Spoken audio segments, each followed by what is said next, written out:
Hello guys, welcome to our YouTube channel, and today we are going to learn how to create an Instagram account without anyone knowing.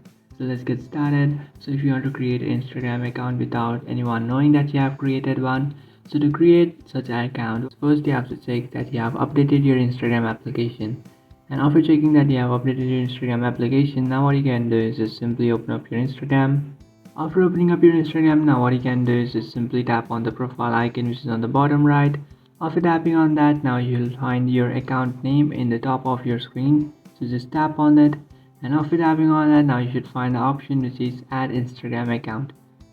Just tap on add Instagram account and then tap on create new account.